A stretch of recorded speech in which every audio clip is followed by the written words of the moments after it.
Hello friends. AVS അക്കാഡമിയുടെ YouTube ചാനലായ പ്രിയ civil study സർക്കിളിന്റെ പുതിയൊരു ക്ലാസ്സിലേക്ക് എല്ലാവർക്കും സ്വാഗതം. നമ്മൾ കുറച്ച് ദിവസങ്ങളായി ക്ലാസ്സസും അതുപോലെ തന്നെ ഈ ഒരു PYQ അനാലിസിസ് സെഷൻസ് ഒക്കെ ചെയ്യുന്നു. നിങ്ങൾക്ക് എല്ലാവർക്കും ക്ലാസ്സുകൾ ഇഷ്ടപ്പെടുന്നുണ്ടെന്നും എല്ലാവർക്കും മനസ്സിലാവുന്നുണ്ടെന്നും പ്രതീക്ഷിക്കുകയാണ്. നമ്മൾ പറഞ്ഞു കഴിഞ്ഞ 10 വർഷത്തെ PYQ അനാലിസിസ് ആണ് നമ്മൾ ഈ ഒരു ചാനലിലൂടെ നിങ്ങൾക്ക് തരുന്നത്.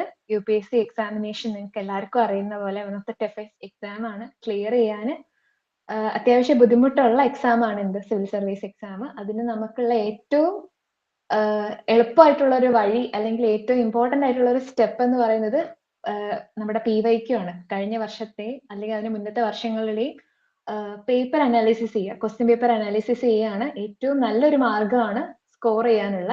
നമ്മൾ ഇവിടെ നിങ്ങൾക്ക് മുന്നിൽ അത് ചെയ്തു തരുന്നതും ആ ഒരു ഭാഗമാണ്. 2014 മുതൽ 24 വരെയുള്ള ക്വസ്റ്റ്യൻസ് നമ്മൾ എന്ത് ചെയ്യും, ഡിസ്കസ് ചെയ്യും. ഓരോ സബ്ജക്ട് വൈസ് ആയിട്ട് തന്നെ നമ്മൾ ഡിസ്കസ് ചെയ്യും. ഞാൻ ജോഗ്രഫിയാണ് കൈകാര്യം ചെയ്യുന്നത്. 2014 ഇപ്പൊ ഡിസ്കസ് ചെയ്യുന്നത്. 2018 ഓൾറെഡി ഡിസ്കസ് ചെയ്തിട്ടുണ്ട്. അത് നമ്മുടെ പ്ലേലിസ്റ്റ് പോയാൽ ബാക്കി ക്ലാസ്സുകളും നിങ്ങൾക്ക് കിട്ടും. ഓക്കെ, അപ്പോ നമ്മുടെ അക്കാഡമിനെ കുറിച്ച് ഞങ്ങൾ ഇതുവരെ ഒന്നും പറഞ്ഞില്ല. വേറെ ഒന്നുമല്ല, നമ്മുടെ AVS അക്കാഡമിനകത്ത് UPSCക്കും അതുപോലെ തന്നെ PSCയുടെയും ഓൺലൈൻ ക്ലാസ്സസുകൾ ഞങ്ങൾ കൊടുക്കുന്നുണ്ട്. ഓക്കെ, PSC അതുപോലെ തന്നെ UPSC രണ്ടിന്റെയും ഓൺലൈൻ ക്ലാസ്സസ് നമ്മൾ പ്രൊവൈഡ് ചെയ്യുന്നുണ്ട്. അപ്പൊ താല്പര്യമുള്ള ആൾക്കാർ എന്ത് ചെയ്യുക, ഈ ഒരു നമ്പറിൽ ഞങ്ങളെ കോൺടാക്ട് ചെയ്യുക. ഓരോ സബ്ജക്റ്റിന്റെയും എന്തുണ്ടാവും, ക്ലാസ് ഉണ്ടാവും. സിലബസിനനുസരിച്ച് ഓരോ ക്ലാസ്സസും നമ്മൾ തരും.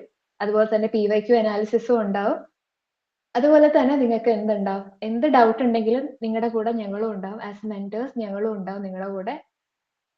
അതുപോലെ തന്നെ നമ്മുടെ സൺഡേസ് അതായത് വീക്കെൻഡ്സിനകത്ത് നമ്മൾ ഈ ഫൗണ്ടേഷൻ കോഴ്സസ് നടത്തുന്നുണ്ട്. അതായത് ഈ സ്കൂളിലെ കുട്ടികൾക്ക് വേണ്ടിയിട്ട് അല്ലെങ്കിൽ കോളേജ് ഇപ്പൊ ചെയ്തുകൊണ്ടിരിക്കുന്ന കുട്ടികൾക്ക്, അതായത് ഈ +1 +2 10th അതുപോലെ തന്നെ ഡിഗ്രി ഒക്കെ പഠിച്ചുകൊണ്ടിരിക്കുന്ന കുട്ടികൾക്ക് വേണ്ടിയിട്ട് ഫൗണ്ടേഷൻ ബാച്ച് എല്ലാ വീക്കെൻഡ്സിലും നമ്മൾ പ്രൊവൈഡ് ചെയ്യുന്നുണ്ട്. അപ്പൊ നിങ്ങൾക്ക് നിങ്ങളുടെ അനിയത്തിമാരോ അല്ലെങ്കിൽ നിങ്ങളുടെ ഫ്രണ്ട്സ് ഒക്കെ തന്നെ ആരെങ്കിലും ഒരു ഫൗണ്ടേഷൻ ബാച്ചിന് ജോയിൻ ചെയ്യാൻ താല്പര്യമുണ്ടെങ്കിൽ അവരും ജോയിൻ ചെയ്യുക.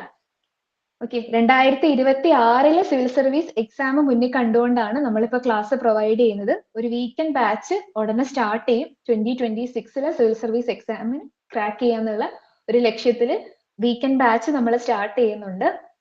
നിങ്ങൾക്ക് ഞങ്ങളുടെ ക്ലാസ്സുകൾ ഇഷ്ടപ്പെടുന്നുണ്ടെങ്കിൽ എന്തായാലും ജോയിൻ ചെയ്യുക. നമ്മൾ സിസ്റ്റമാറ്റിക് ആയിട്ട് തന്നെ സിലബസ് പഠിച്ചു പോകും. ഓക്കെ, അപ്പൊ ഇത്രയാണ് ഉള്ളത്. ഇതുവരെയുള്ള ക്ലാസ്സുകളിൽ നിങ്ങൾ ഏതെങ്കിലും മിസ് ആയിട്ടുണ്ടെങ്കിൽ പ്ലേലിസ്റ്റിൽ പോയി നോക്കണം. ആ പ്ലേലിസ്റ്റിൽ തന്നെ നിങ്ങൾക്ക് പല ക്ലാസ്സസും കാണാൻ കഴിയും. എക്കോണമിയുടെയും ജോഗ്രഫിയുടെയും പൊളിറ്റിയുടെ ഒക്കെ ഒരുപാട് ക്ലാസ്സസ് നിങ്ങൾക്ക് കാണാൻ കഴിയും. ആ ക്ലാസ് നിങ്ങൾക്ക് ഇഷ്ടപ്പെടുവാണെങ്കിൽ നിങ്ങൾ തീർച്ചയായിട്ടും എന്ത് ചെയ്യുക, ജോയിൻ ചെയ്യുക. അതുപോലെ തന്നെ ഇപ്പൊ എടുക്കുന്ന ക്ലാസ്സുകൾ നിങ്ങൾക്ക് ഇഷ്ടമുണ്ടെങ്കിൽ നിങ്ങളുടെ ഫ്രണ്ട്സിന് ഷെയർ ചെയ്യുക. അതുപോലെ തന്നെ എന്തെങ്കിലും ഡൗട്ടോ എന്തെങ്കിലും ഇംപ്രൂവ്മെന്റ്സോ ഞങ്ങൾ വരുത്താനുണ്ടെങ്കിൽ അത് നിങ്ങൾ കമന്റ് സെക്ഷനിൽ അറിയിക്കാം. ഓക്കെ, അപ്പൊ നമുക്ക് 2014 ജോഗ്രഫിയുടെ PYQ സെഷൻ ആയിരുന്നു ചെയ്തുകൊണ്ടിരുന്നത്. ആദ്യത്തെ ഒരു 10 ക്വസ്റ്റ്യനോളം നമ്മൾ ഡിസ്കസ് ചെയ്ത് കഴിഞ്ഞു അല്ലെ. ഈ ക്വസ്റ്റ്യൻ ഒക്കെ നമ്മൾ ഡിസ്കസ് ചെയ്ത് കഴിഞ്ഞതാണ്. ഓക്കെ, 2014 അത്യാവശ്യം കുറച്ചധികം ഭാഗങ്ങൾ എന്തെന്ന് വന്നിട്ടുണ്ട്, ജോഗ്രഫിന്ന് വന്നിട്ടുണ്ട്. ഇത് കൂടാതെ എൻവയോൺമെന്റിലും അഗ്രികൾച്ചറിലും ഒക്കെ ആയിട്ട് എന്ത് ചെയ്തിട്ടുണ്ട്, ക്വസ്റ്റ്യൻസ് വന്നിട്ടുണ്ട്. ഓക്കെ, നോക്കൂ, അടുത്ത നമുക്ക് ഡിസ്കസ് ചെയ്യാനുള്ള ഭാഗം ഈ 10ാമത്തെ ചോദ്യമാണ്. എന്താ ചോദിച്ചേക്കുന്നത് നോക്കൂ. കൺസിഡർ ദ ഫോളോയിങ് പെയർസ് എന്ന് തന്നിട്ട് എന്തൊക്കെ തന്നിട്ടുണ്ട്, കൺട്രി ഒരു റീജിയൻസും അതുമായിട്ട് ബന്ധപ്പെട്ട എവിടെയാണ് ആ റീജിയൻസ് എന്നും തന്നിട്ടുണ്ട് അല്ലെ. ഈ തന്നിരിക്കുന്ന പെയർസ് കറക്റ്റ്ലി മാച്ച്ഡ് ഏതാണെന്നാണ് എന്ത് ചെയ്തേക്കുന്നത്, ചോദിച്ചേക്കുന്നത്. നോക്കൂ, സ്വത്ത് വാലി നിങ്ങൾ കേട്ടിട്ടുണ്ടാവുമല്ലോ. സ്വത്ത് വാലി എവിടെയത്, പാകിസ്ഥാനിലല്ലേ. അപ്പൊ തേർഡ് ഓപ്ഷൻ എന്താ, നമുക്ക് ഡിലീറ്റ് ചെയ്തൂടെ. സ്വത്ത് വാലി നിങ്ങൾ കേട്ടിട്ടുണ്ടാവും, ന്യൂസിലൊക്കെ ആയിട്ട് ഒരുപാട് തവണ സ്വത്ത് വാലി വന്നിട്ടുണ്ടായിരുന്നു.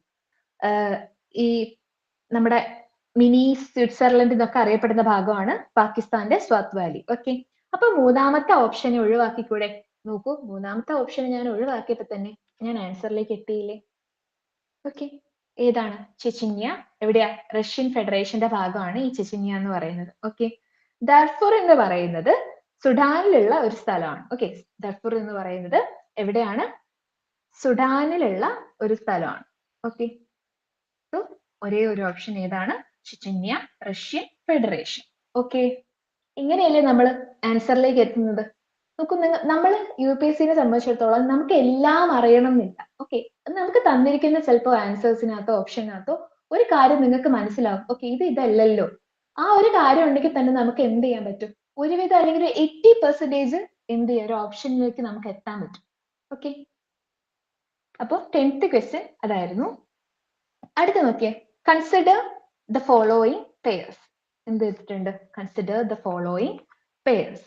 ഏതൊക്കെയാ തന്നെ? drought prone area program. Okay, drought area drone program. അത് കഴിഞ്ഞിട്ട് desert development program. പിന്നെ ഏതാണ്? National watershed development project for rainfed areas. അതിന്റെ എന്താണ് മിനിസ്ട്രീസും തന്നിട്ടുണ്ടല്ലേ. ഒന്നാമത്തെ എന്താ തന്നെ? Ministry of agriculture. Okay, ministry of agriculture. പിന്നെ ministry of environment and forest, ministry of rural development. ഈ തന്നത് എന്താ ചോദിച്ചത്? ക്വസ്റ്റ്യൻ നോക്കിയേ. Which of the following pairs are correctly matched? ഏതാണ് ശരിയായിട്ടുള്ള മാച്ച് എന്നാ ചോദിച്ചത് അല്ലേ. നോക്കിയേ, ഇതിനകത്ത് അല്ലെങ്കിൽ 2014 ക്വസ്റ്റ്യൻ അല്ലേ നമ്മൾ ഡിസ്കസ് ചെയ്യുന്നത്. ആ ഒരു സമയത്തൊക്കെ ന്യൂസിൽ വന്നു പോയത് തന്നെയാണ് ഇത്. നോക്കൂ, ഈ integrated waste land development program. Okay, കുറച്ച് പ്രോഗ്രാംസ് ഉണ്ട്. ഇന്റഗ്രേറ്റഡ്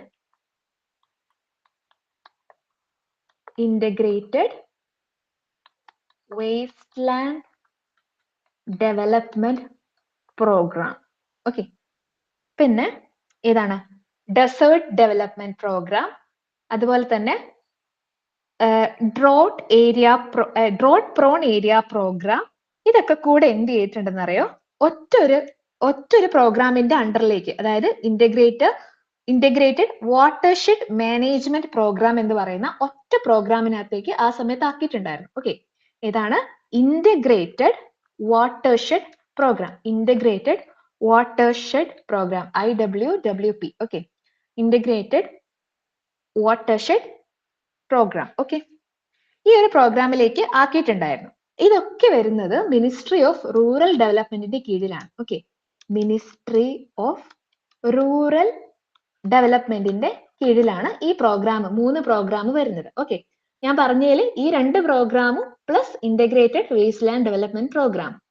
ഇനി national watershed development project for rainfed areas എന്നുള്ളത് മിനിസ്ട്രി ഓഫ് അഗ്രികൾച്ചറിന്റെ കീഴിലുള്ള ഒരു പ്രോഗ്രാമാണ്. അപ്പൊ മൂന്നാമത്തത് തെറ്റാണ്. ഈ 3 എന്തിലുമാണ് വരുന്നത്? റൂറൽ ഡെവലപ്മെന്റിലും വരുന്നത്. അപ്പൊ അതിനകത്തുള്ള ഒരു ഓപ്ഷനും ശരിയല്ലല്ലോ. ഓക്കെ, ഒരു ഓപ്ഷനും ശരിയല്ലാത്ത സ്ഥിതിക്ക് നമുക്ക് എന്തിലോട്ട് എത്താം? ഡി, നൺ ആണെന്ന് ആൻസറിലേക്ക് എത്താം. ഓക്കെ, 2014 ആ ഒരു അറിയുന്ന ആൾക്കാർക്ക്, ആ സമയത്ത് പേപ്പർ വായിച്ചതോ അല്ലെങ്കിൽ ആ സമയത്ത് ന്യൂസുമായിട്ട് അറിയുന്ന ആൾക്കാർക്ക് ഈ ഒരു ആൻസറിലേക്ക് എത്താൻ പറ്റും. ഇങ്ങനെയാണ് വരുന്നത്. അപ്പൊ ഇപ്പം നമ്മൾ ന്യൂസ് കാണുന്ന പല പ്രോഗ്രാംസും എന്ത് ചെയ്യണം? അതിന്റെ ഏത് മിനിസ്ട്രിയുടെ അണ്ടറിലാണ് വരുന്നതെന്നൊക്കെ എന്ത് ചെയ്യണം? നോക്കണം. ഇനി നിങ്ങൾക്ക് പലർക്കും, അതായത് ഇപ്പൊ UPSC പ്രിപ്പറേഷൻ തുടങ്ങിയ ആൾക്കാർക്ക് ഒരു സംശയം ഉണ്ടാവും, ഇതെങ്ങനെയാണ് ജോഗ്രഫിയിൽ വരുന്നതെന്ന്. നോക്കൂ, നമുക്ക് ജോഗ്രഫിനകത്ത് ഈ ഫിസിക്കൽ ജോഗ്രഫി ഭാഗം മാത്രമല്ല ഉള്ളത്. ഏറ്റവും ഇമ്പോർട്ടന്റ് ആയിട്ടുള്ള ചോദ്യങ്ങൾ ഏറ്റവും കൂടുതൽ വരാൻ സാധ്യതയുള്ള ഒരു മേഖലയാണ് എക്കോണമിക് ജോഗ്രഫി. ഓക്കെ, എക്കോണമിക് ജോഗ്രഫിയും അതുപോലെ തന്നെ regional development. Economic geography and regional development, ഈ ഒരു ഭാഗം നിങ്ങൾ ഓർത്ത് വെച്ചോളൂ, ഇമ്പോർട്ടന്റ് ആണ്. ഓക്കെ, നമ്മൾ ഇന്ന് ഈ കാണുന്ന ന്യൂസിലുള്ള എല്ലാ പ്രോഗ്രാമുകളും ജോഗ്രഫി ആയിട്ട് ബന്ധപ്പെട്ട റീജിയണൽ ഡെവലപ്മെന്റ്, പോപ്പുലേഷന്റെ കാര്യങ്ങൾ, ഇതൊക്കെ വരുന്നത് ജോഗ്രഫിയിലാണ്. ഓക്കെ, അതുകൊണ്ടാണ് ഞാൻ പറഞ്ഞത് നമുക്ക് PYQ അനാലിസിസ് സെഷൻ ഓക്കെ, ഇത് മാത്രം പോരാ, നിങ്ങൾക്ക് ഈ സബ്ജക്റ്റിനെ കുറിച്ച് കൃത്യമായിട്ടുള്ള ഒരു നോളജ് എന്തായാലും ആവശ്യമാണ്. അപ്പൊ നമ്മൾ പ്രിപ്പയർ ചെയ്യുന്ന സമയത്ത് നമ്മൾ എന്ത് ചെയ്യണം? ഓരോ സബ്ജക്റ്റ് ആയിട്ട് തന്നെ പഠിക്കണം. ഓക്കെ, നമ്മൾക്ക് ഒരു കൃത്യമായ സിലബസ് ഉണ്ട്. ആ സിലബസ് ഫോളോ ചെയ്ത് തന്നെ പഠിക്കണം. ഇതൊക്കെ ആ സിലബസിനകത്ത് എടുത്തെടുത്ത് പറഞ്ഞേക്കുന്ന കാര്യങ്ങളാണ് ജോഗ്രഫിയിൽ. ഓക്കെ, അപ്പൊ ആ രീതിയിൽ നിങ്ങൾക്ക് ഒരു മെന്ററിനെയോ അല്ലെങ്കിൽ ഇത് ഹെൽപ്പ് ചെയ്യാൻ നിങ്ങൾക്ക് എന്തായാലും ഒരു ക്ലാസ്സസ് ആവശ്യം തന്നെയാണ്. അപ്പൊ നിങ്ങൾ എന്ത് ചെയ്യാം? നമ്മൾ ഓൾറെഡി എന്ത് ചെയ്യുന്നുണ്ട്? ക്ലാസ് പ്രൊവൈഡ് ചെയ്യുന്നുണ്ട്. താല്പര്യമുള്ള ആൾക്കാർ ആ സ്ക്രീനിൽ ഫസ്റ്റ് കാണിച്ച ആ നമ്പറിൽ വിളിച്ചിട്ട് നിങ്ങൾക്ക് ക്ലാസ്സിന് ജോയിൻ ചെയ്യണമെങ്കിൽ എന്ത് ചെയ്യാം? ജോയിൻ ചെയ്യാം. നമ്മൾ 2026 ബാച്ച് ഉടനെ സ്റ്റാർട്ട് ചെയ്യും. വീക്കെൻഡ് ബാച്ച് ആണ്. ശനി ഞായറും ആണേ ക്ലാസ് ഉണ്ടാവുള്ളൂ. ഓരോ സബ്ജക്റ്റും സ്പെസിഫിക് ആയിട്ട് വളരെ ഡീറ്റെയിൽഡ് ആയിട്ടുള്ള ക്ലാസ്സസ് നിങ്ങൾക്ക് എന്ത് ചെയ്യും പ്രൊവൈഡ് ചെയ്യുന്നതായിരിക്കും. ഓക്കെ, അടുത്ത ക്വസ്റ്റ്യനിൽ നോക്കിയേ, 12ാമത്തെ question. Which of the following adds അല്ലെങ്കിൽ ആഡ് എന്താ ചോദിക്കുന്നത്, carbon dioxide to the carbon cycle on the planet. Okay, നമുക്കൊരു കാർബൺ സൈക്കിൾ ഉണ്ട് അല്ലെ, കാർബൺ സൈക്കിൾ ഉണ്ട്. ഓക്കെ, അതായത് കാർബൺ എങ്ങനെയൊക്കെ സഞ്ചരിച്ച് അല്ലെങ്കിൽ കാർബണിന്റെ ആ സൈക്ലിക് ഇട്ട് കാർബൺ എങ്ങനെ നിലനിൽക്കുന്നു എന്നുള്ളതാണ് ഈ കാർബൺ സൈക്കിൾ കൊണ്ട് ഉദ്ദേശിക്കുന്നത്. ആ കാർബൺ സൈക്കിളിനകത്ത് ആഡ് ചെയ്യുന്നത് കാർബൺ ഡയോക്സൈഡ് ആഡ് ചെയ്യുന്ന ഫാക്ടേഴ്സ് ഏതൊക്കെയാണ് നോക്കൂ. ഏതൊക്കെയാ തന്നേക്കുന്നത്? Volcanic activity, respiration, photosynthesis, decay of organic matter. അത് ഫോട്ടോസിന്തസിസ് എന്ന് പറയുന്ന കാര്യം നമുക്ക് എല്ലാവർക്കും അറിയുന്ന കാര്യം അല്ലെ. ഫോട്ടോസിന്തസിസിനകത്ത് കാർബൺ ഡയോക്സൈഡ് അല്ല പ്രൊഡ്യൂസ് ചെയ്യുന്നത്, മറിച്ച് എന്താ ചെയ്യുന്നത്? അതിനകത്ത് ഓക്സിജൻ പുറത്തേക്ക് വരികയാണ് അല്ലേ ചെയ്യുന്നത്. സോ മൂന്നാമത്തെ ഓപ്ഷൻ എന്ത് ചെയ്യാം? ഒഴിവാക്കാം അല്ലെ. ദെൻ ഓപ്ഷൻ എന്താണ്? 1, 2 and 4. Okay, 1, 2 and 4 only. Okay, ഇങ്ങനെ എത്തിക്കൂടെ ആൻസറിലേക്ക്? നോക്കൂ, അടുത്ത ക്വസ്റ്റ്യൻ നോക്കിയേ, 13ാമത്തെ. If you travel the Himalayas, you are likely to see which of the following plants? ഏതൊക്കെയാണ് തന്നേക്കുന്നത്? ഒന്നാമത്തത് ഓക്ക് ആണ്, പിന്നെന്താ റോഡോഡ്രൻ, സാൻഡൽവുഡ്. ഓക്കെ, ഇതിനകത്ത് സാൻഡൽവുഡ് എന്നുള്ളത് നമ്മൾ ചന്ദനമൊക്കെ എവിടെ ആക്ച്വലി കാണുന്നത്? വെസ്റ്റേൺ ഗട്ട്സിന്റെ ഭാഗത്ത് അല്ലെങ്കിൽ സൗത്തിലേക്കായിട്ടാണ് സാൻഡൽവുഡ് കാണാം. ഓക്കെ, അപ്പൊ മൂന്നാമത്തേതിനെ എനിക്ക് എന്ത് ചെയ്യും? ഒഴിവാക്കാം. മൂന്നാമത്തേനെ ഒഴിവാക്കുമ്പോൾ തന്നെ ഓട്ടോമാറ്റിക്കലി ഞാൻ ഇങ്ങോട്ട് എത്തി, ആൻസറിലേക്ക് എത്തി. ഓക്കെ, ഇത് നമ്മളിപ്പോ അനാലിസിസ് ചെയ്യുമ്പോൾ ഞാൻ ഇങ്ങനെ പറയുന്ന കാണുമ്പോൾ നിങ്ങളേക്ക് ആ ഇത് സുഖം, എത്ര പെട്ടെന്ന് ആൻസറിലേക്ക് എത്തിയെന്ന്. പക്ഷെ എന്ത് ചെയ്യണം? ഇതൊക്കെ ജസ്റ്റ് ഒന്ന് നോക്കി നിങ്ങൾ ഇതൊക്കെ ഒന്ന് അറിയുന്ന ചെറുതായിട്ടൊരു നോളജ് ഉള്ള ആൾക്കാർക്ക് എന്ത് ചെയ്യാൻ പറ്റുന്ന, ആൻസർ ചെയ്യാൻ പറ്റുന്ന ക്വസ്റ്റ്യൻ അല്ലേ. അപ്പൊ നമുക്ക് ഈ ഒരു ടെക്നിക്ക് എന്ത് ചെയ്യണം? അറിയണം. ഓക്കെ, അടുത്ത ക്വസ്റ്റ്യൻ നോക്കി, 14ാമത്തെ. Which of the following are some important pollutants released by the steel industry in India? Okay, steel industry എന്താണ് പ്രൊഡ്യൂസ് ചെയ്യുന്ന അല്ലെങ്കിൽ റിലീസ് ചെയ്യുന്ന എന്താണ് പൊല്യൂട്ടൻസ് ഏതൊക്കെയാണ്? ഒന്ന് വായിച്ചു നോക്കി. ഇനി ഞാൻ ഈ പറഞ്ഞ രീതിയിൽ നിങ്ങൾക്ക് ഒന്ന് ആൻസർ ചെയ്യാൻ പറ്റുന്നുണ്ടോ എന്ന് നോക്കി നോക്കിയേ. വിച്ച് ഓഫ് ദ ഫോളോയിങ് എന്താ ചോദിക്കുന്നത്? പൊല്യൂട്ടന്റ്, ഇമ്പോർട്ടന്റ് ആയിട്ടുള്ള പൊല്യൂട്ടന്റ് അല്ലേ ചോദിക്കുന്നത്, സ്റ്റീൽ ഇൻഡസ്ട്രിയിൽ ഉണ്ടാക്കുന്ന. നോക്കൂ, ഇതിനകത്ത് ഇപ്പൊ സ്റ്റീൽ ഇൻഡസ്ട്രി വന്നില്ലേ. ഈ സ്റ്റീൽ ഇൻഡസ്ട്രിയും അതുപോലെ തന്നെ പല ഇൻഡസ്ട്രീസും നമുക്ക് പഠിക്കാനുണ്ട്. അതും നമ്മൾ ജോഗ്രഫിയുടെ ഭാഗമായിട്ടാണ് എന്ത് ചെയ്യുക? പഠിക്കാം. ഓക്കെ, ജോഗ്രഫിയുടെ ഭാഗമായിട്ടാണ് നമ്മൾ ഈ ഇൻഡസ്ട്രീസ് പഠിക്കുക. അഗ്രികൾച്ചറിന്റെ ക്വസ്റ്റ്യൻസും ഉണ്ടാവും ജോഗ്രഫിയിൽ, അതുപോലെ തന്നെ ഇൻഡസ്ട്രി ആയിട്ടുള്ള ക്വസ്റ്റ്യൻസും ഉണ്ടാവും. നോക്കൂ, മെയിൻ ആയിട്ടുള്ള പൊല്യൂട്ടൻസ് എന്ന് പറയുന്നത് ഓക്സൈഡ്സ് ഓഫ് സൾഫർ, അതുപോലെ തന്നെ nitrogen. Okay, oxides of sulphur, nitrogen,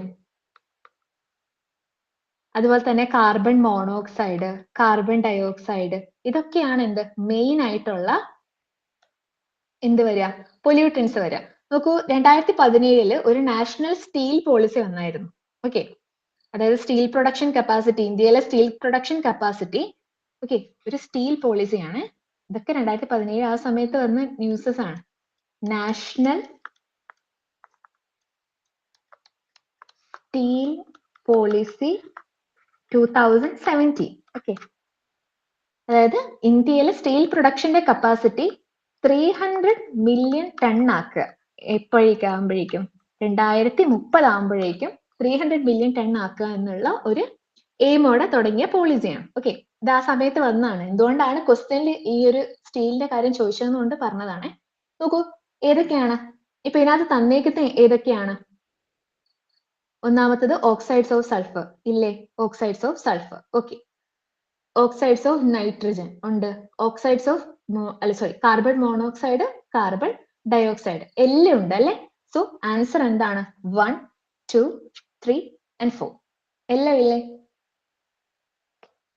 okay, ഇതുപോലെ ഓരോ ഇൻഡസ്ട്രീസ്, ഇന്ത്യയുടെ ഷുഗർ ഇൻഡസ്ട്രി, അതുപോലെ തന്നെ സ്റ്റീൽ ഇൻഡസ്ട്രി, നമ്മുടെ കോൾ, അതിനെക്കുറിച്ച് ഓക്കെ, കാർബൺ, ആ കാര്യങ്ങളൊക്കെ എന്ത് ചെയ്യണം? നോക്കണം. അതുപോലെ തന്നെ ഇന്ത്യയുടെ കോട്ടൺ, ടെക്സ്റ്റൈൽ, ഓക്കെ, ആ കാര്യങ്ങളൊക്കെ എന്ത് ചെയ്യണം, നമ്മൾ നോക്കണം കേട്ടോ. അടുത്ത് ചോദിച്ചേക്കുന്നത് എന്താ? Recently, a series of uprising of people referred as Arab Spring originally started from. Okay, Arab Spring എവിടെയാണ് സ്റ്റാർട്ട് ചെയ്തതെന്നാ ചോദിച്ചത് അല്ലെ? അറബ് സ്പ്രിങ് എവിടെയാണ് സ്റ്റാർട്ട് ചെയ്തതെന്ന്. ഓക്കെ, അതും ആ സമയത്ത് ന്യൂസ് കേൾക്കുന്ന അല്ലെങ്കിൽ വായിച്ചിട്ടുള്ള ആൾക്കാർക്ക് എഴുതാൻ പറ്റുന്ന ഒരു ക്വസ്റ്റ്യൻ ആണ്. ഓക്കെ, അറബ് സ്പ്രിങ് ഒരു ആന്റി ഗവൺമെന്റ് പ്രൊട്ടസ്റ്റ് ആണ്. ഓക്കെ, അതായത് ഒരു റെജിമിന്റെ താഴെ ജീവിക്കുന്ന ആൾക്കാർ അതിന് എഗെയിൻസ്റ്റ് ആയിട്ട്, ആ ഗവൺമെന്റിന് എഗെയിൻസ്റ്റ് ആയിട്ട് പ്രൊട്ടസ്റ്റ് ചെയ്തതാണ്. അത് സ്റ്റാർട്ട് ചെയ്തത് ട്യുണീഷ്യയിലാണ്. ട്യുണീഷ്യയിൽ 2010 ഇത് സ്റ്റാർട്ട് ചെയ്യുന്നത്. ഓക്കെ, സോ എന്താണ് ഓപ്ഷൻ ഡി ആണ് വരിക, ട്യുണീഷ്യ. ഓക്കെ, ഇനി അടുത്ത ക്വസ്റ്റ്യൻ എന്താ ചോദിച്ചിരിക്കുന്നത്? With reference to to non conventional energy sources called. എന്താണ്? Coalbed methane and shale gas. Okay, coalbed മീഥെയിന്റെയും ഷെയിൽ ഗ്യാസിനെയും കുറിച്ചുള്ള എന്താണ് ഒരു രണ്ട് സ്റ്റേറ്റ്മെന്റാ തന്നത്. അതിനകത്ത് ഏതാണ് ശരി എന്നല്ലേ ചോദിച്ചേ?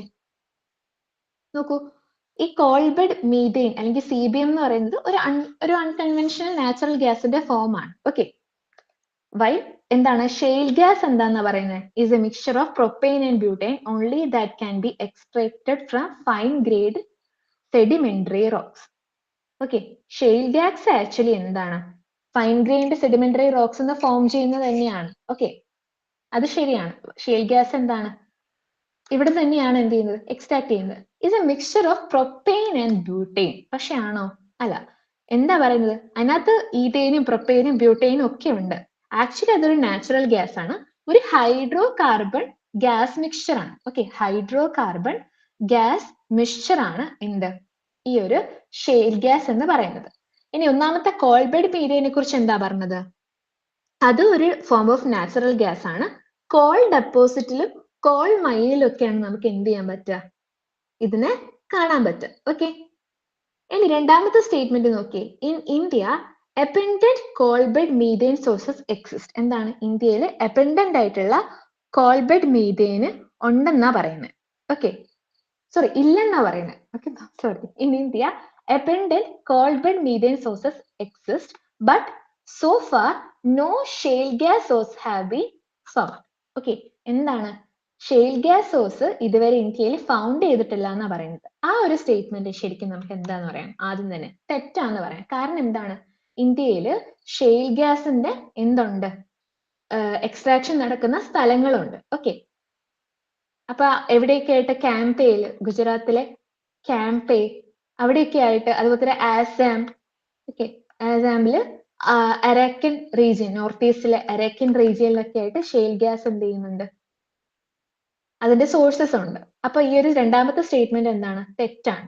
ഓക്കെ, തെറ്റാണ്. ഇനി ഈ ഷെയിൽ ഗ്യാസ് എന്താണ്? മിക്സ്ചർ ഓഫ് പ്രൊപ്പൈൻ ബ്യൂട്ടൈൻ മാത്രമല്ല, ഡൊമിനന്റ്ലി എന്താണെന്ന് നമ്മൾ പറയാ? അത് മീഥെയിൻ കൺസിസ്റ്റ് ചെയ്യുന്ന ഒരു ഗ്യാസ് ആണെന്ന് എന്ത് പറയാ? ഷെയിൽ ഗ്യാസിനെ കുറിച്ച് പറയാം. അപ്പൊ ഒന്നാമത്തെ സ്റ്റേറ്റ്മെന്റും എന്താണ്? പൂർണ്ണമായിട്ട് ശരിയാന്ന് പറയാൻ പറ്റില്ല. സോ എന്താണ് answer? Neither one nor two. Okay, രണ്ട് തെറ്റാന്ന് പറയുമ്പോൾ നമ്മൾ ഒഴിവാക്കി. ഇനി ഒന്ന് നമുക്ക് പൂർണ്ണമായിട്ട് ശരിയാണെന്ന് പറയാൻ പറ്റുമോ? ഇല്ല അല്ലേ? അപ്പൊ ഒന്നാമത്തെയും തെറ്റാണ്. So neither one nor two. ഇതാണ് ആ 16ാമത്തെ ക്വസ്റ്റ്യന്റെ ആൻസർ. ഇനി അടുത്ത എന്താ ചോദിച്ചിരിക്കുന്നത് നോക്കിയേ. വിച്ച് ഓഫ് ദ ഫോളോയിങ്, അല്ലെങ്കിൽ കൺസിഡർ ദ ഫോളോയിങ് പെയർ. എന്ത് തന്നിട്ടുണ്ട്? 3 റീജിയൻസ് തന്നിട്ടുണ്ട്. ഓക്കെ, 3 റീജിയൻസ് തന്നിട്ടുണ്ട്. അതുമായിട്ട് ബന്ധപ്പെട്ട് well known for the production of, എന്തിന്റെ പ്രൊഡക്ഷൻ ആണ് ഫേമസ്? ഓക്കെ, നോക്കൂ, ഞാൻ പറഞ്ഞില്ലേ നേരത്തെ, നമ്മൾ ഷുഗർ ഇൻഡസ്ട്രി, ടെക്സ്റ്റൈൽ ഇൻഡസ്ട്രി പഠിക്കുന്നതിന്റെ കൂട്ടത്തിൽ ഇന്ത്യയിൽ ഏറ്റവും കൂടുതൽ ഉൽപ്പാദിപ്പിക്കുന്നത് ഏതാണ്? ഏറ്റവും കൂടുതൽ കയറ്റി അയക്കുന്നത് ഏതാണ്? ഏത് സ്ഥലത്ത്, ഏത് സ്റ്റേറ്റിലാണ് അതിന്റെ പ്രൊഡക്ഷൻ കൂടുതൽ? ഏതാണ് ലീസ്റ്റ് പ്രൊഡ്യൂസിങ് സ്റ്റേറ്റ്? ഈ കാര്യങ്ങളെ കുറിച്ചൊക്കെ നമുക്ക് എന്ത് വേണം? ഒരു ധാരണ ഉണ്ടായിരിക്കണം. ഓക്കെ, അങ്ങനെയുള്ള ഒരാൾക്ക് ഈ ഒരു ക്വസ്റ്റ്യൻ അറ്റൻഡ് ചെയ്യാൻ പറ്റും. നിങ്ങൾ നോക്കൂ ഞാൻ എങ്ങനെ അറ്റൻഡ് ചെയ്യുന്നത്. നോക്കൂ, കിനൗർ എന്ന് പറയുന്ന സ്ഥലം ഹിമാചൽ പ്രദേശിലുള്ള ഒരു സ്ഥലമാണ്. എരക്കനെറ്റ് എന്ന് പറയുന്നത് അടക്കയാണ്, നമുക്കറിയാം അല്ലെ? ഈ എരക്കനെറ്റ് എവിടെയാ കാണുക കൂടുതലായിട്ട്? സൗത്തിൽ, നമ്മുടെ കർണാടക, കേരള ഭാഗങ്ങളിലല്ലേ ഈ അടക്ക ഏറ്റവും കൂടുതൽ ഉണ്ടാകുന്നത്, അല്ലെ എരക്കനെറ്റ് ഉണ്ടാകുന്നത്? അപ്പൊ ഒന്നാമത്തെ ക്വസ്റ്റ്യന് അല്ലെങ്കിൽ ഒന്നാമത്തെ ഓപ്ഷൻ നമ്മൾ എന്ത് ചെയ്യുന്നു? നമുക്ക് ഒഴിവാക്കിക്കൂടെ? നോക്കൂ, ഞാൻ ഒന്ന് ഒഴിവാക്കി കേട്ടോ. ഇനി നോക്കിയോ, കോറമെന്റൽ ഭാഗവും സോയാബീനും കോറമെന്റൽ ഭാഗവും തമ്മിൽ എന്തെങ്കിലും ബന്ധമായിട്ട് നിങ്ങൾക്ക് തോന്നുന്നുണ്ടോ? ഇല്ലല്ലോ. സോ എവിടെയാ ഈ സോയാബീൻ ഒക്കെ എവിടെയാ ഉണ്ടാവുന്നത് കൂടുതലായിട്ട്? സോയാബീൻ ഒക്കെ മേജർ ആയിട്ട് മധ്യപ്രദേശിൽ മഹാരാഷ്ട്ര ഭാഗങ്ങളിലൊക്കെയാണ് ഉള്ളത്. ഓക്കെ, കോറമെന്റൽ തീരമായിട്ട് അതിന് യാതൊരു ബന്ധവും ഇല്ല. അപ്പൊ മൂന്നാമത്തെ ഓപ്ഷനും എന്താ? തെറ്റാ അല്ലെ? മൂന്നാമത്തെ ഓപ്ഷനും തെറ്റ്. സോ ആൻസർ എന്താണ്? നൺ. Sorry, none. ഓക്കെ, ഇതും തെറ്റായ സ്ഥിതിക്ക് എന്തായി? നണ്ണാണ്. ഇനി മേവത്ത് എന്നുള്ളത്, മേവത്ത് എന്ന് പറയുന്നത് ഹരിയാനയിലുള്ള ഒരു സ്ഥലമാണ്. ഓക്കെ, ഹരിയാനയിലുള്ള സ്ഥലമാണ്. അവിടെ എന്താണ് അഗ്രികൾച്ചർ ഒക്കെ നടക്കുന്നുണ്ട്. പക്ഷെ ഏറ്റവും കൂടുതൽ മാംഗോ അല്ല, ഏറ്റവും കൂടുതൽ മാംഗോ ഉണ്ടാകുന്ന, അല്ലെങ്കിൽ മാംഗോന് ഫേമസ് ആയിട്ടൊരു റീജിയൻ പറയുകയാണെങ്കിൽ യു പി ആയിരിക്കും നമുക്ക് പറയാൻ പറ്റുക. ഉത്തർപ്രദേശിലാണ് ഏറ്റവും കൂടുതൽ എന്തുള്ളത്, ഈ ഒരു കൾട്ടിവേഷൻ നടക്കുന്നത്. ഓക്കെ, ഇന്ത്യയാണ് ഏറ്റവും കൂടുതൽ മാംഗോ കയറ്റി അയക്കുന്ന അല്ലെങ്കിൽ മാംഗോ പ്രൊഡക്ഷൻ നടക്കുന്ന ഒരു സ്റ്റേറ്റ് എന്ന് പറയുന്നത്. ഓക്കെ, ഇന്ത്യയിൽ. ഇനി ഇന്ത്യയിൽ തന്നെ യു പി ആണ് എന്ത്, മാംഗോന് ഏറ്റവും ഫേമസ്. ഓക്കെ, മാംഗോ ഏറ്റവും കൂടുതൽ കൾട്ടിവേറ്റ് ചെയ്യുന്ന ഭാഗം എവിടെയാണ്? യു പി ആണ്. ഓക്കെ, നോക്കൂ, ആൻസറിലേക്ക് എത്തിയില്ലേ?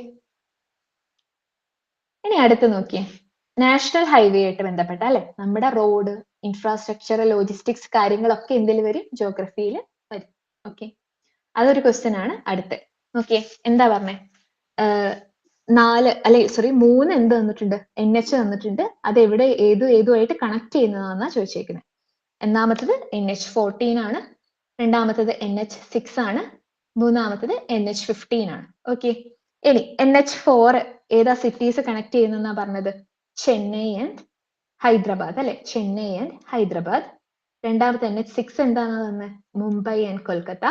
NH15 എന്താ തന്നെ? അഹമ്മദാബാദ് ആൻഡ് ജോധ്പൂർ. ഇതില് ശരി ഏതാണെന്നല്ലേ ചോദിച്ചത്? നോക്കൂ, NH4 എന്ന് പറയുന്നത്, 14 അല്ല കേട്ടോ, NH4 ആണ്. സോറി, ഞാൻ NH14 എന്നാ പറഞ്ഞത്. NH4, ഈ NH4 എന്ന് പറയുന്നത് മുംബൈ ടു ചെന്നൈ ആണ്. ഓക്കെ, ഏതാണ്? മുംബൈ ടു ചെന്നൈ. ഇനി NH6 എന്ന് പറയുന്നത് എന്തുമായിട്ട് കണക്ട് ചെയ്യുന്നതാണ്? ഗുജറാത്ത് ടു കൊൽക്കത്ത. ഗുജറാത്ത് ടു കൊൽക്കത്ത. ഇനി NH15.